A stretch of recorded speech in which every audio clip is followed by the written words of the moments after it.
holder or tripod for my phone, so it's nestling amongst the drinks cabinet. Today I will be making Rabarbarówka, a rhubarb flavoured vodka, a bit like a liqueur, a bit like a tincture. It's not a really thick syrupy one, there's only a small amount of sugar used. Following two different recipes. I've started one already, so both recipes use the same amount of sugar, the same amount of vodka and the same amount of rhubarb. As far as the vodka is concerned, I've just used a normal strength vodka. Ideally for making this kind of drink I would have a very strong spirit, like a rectified spirit, but getting hold of that is not very easy in the UK. So the first one, I used half a kilo of rhubarb, 100 grams of sugar and 500 ml of vodka.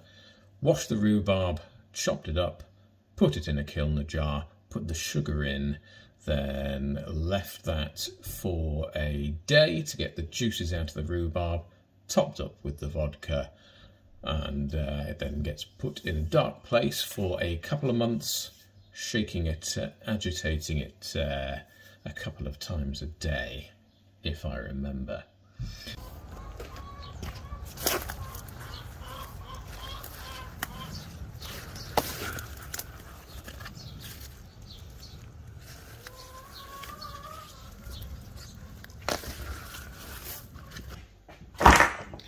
So about half a kilo of the reddish, pinkish rhubarb in the rhubarb patch, and chop it up, put it in a sanitised jar and add 100 grams of sugar. Have the knife the right way up.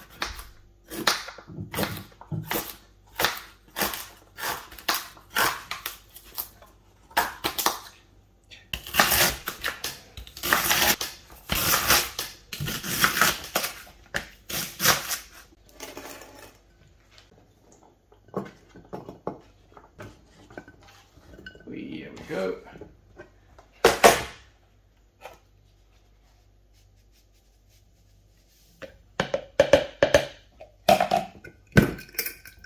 Seal. Apparently, periodically agitate it and leave it overnight. The recipe I was following actually stated to, at this stage, with the sugar and rhubarb alone, leave it in the sun for a day, regularly agitating it. Previously I've always left liqueurs in the dark. I mean, once the vodka is added to this, then you leave it in the dark for it to develop its flavours for weeks, maybe months. Right, so what I definitely have decided is I'm not going to bother, because there is no strong sunlight really today. I am definitely not going to leave it in the sun. The more important thing is that it's just left out so I can regularly agitate it. But I didn't notice, left upright, all the sugar just collected as a big sort of sugary sludge at the bottom.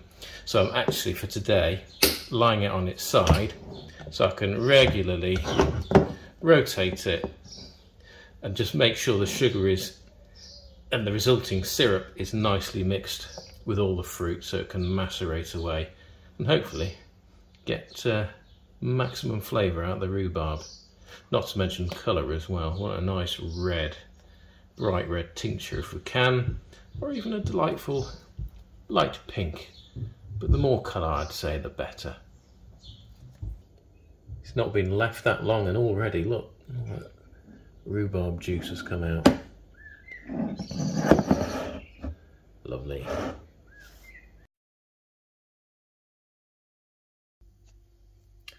So there's quite a bit of juice has come out now. Time to top up with vodka.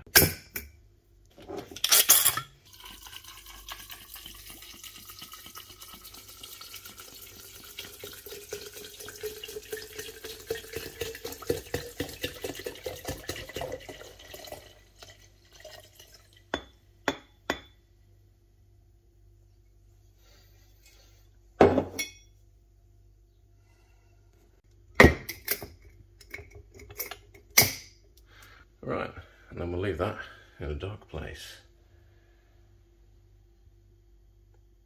Now, I did see another YouTuber saying the better way to get the flavour out of your rhubarb is to put the vodka in first, and I've seen quite a few recipes using this technique.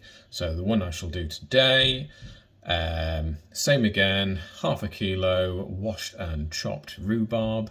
This time put the 500 ml of vodka in the kiln jar with the rhubarb and leave that for a couple of months, and then after that I will strain off the rhubarb flavoured vodka, but then there is still some juice left in the chopped rhubarb, so I will then add the sugar to that and draw out the last bits of juice and vodka that's probably soaked into the rhubarb, and then that gets added to the rest of the flavoured vodka, and then it can be bottled and consumed.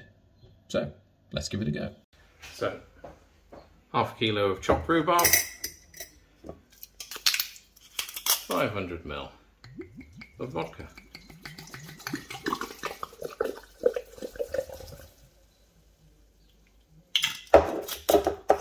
Job's a good one. And I'll leave that a couple of months in the dark place. So that's them both there in the dark for 2 months with daily agitation. One will be ready to bottle straight away after the 2 months. The other's got that extra bit of processing, but when they're both finally done, we shall compare the two, see if there's any difference. We shall see.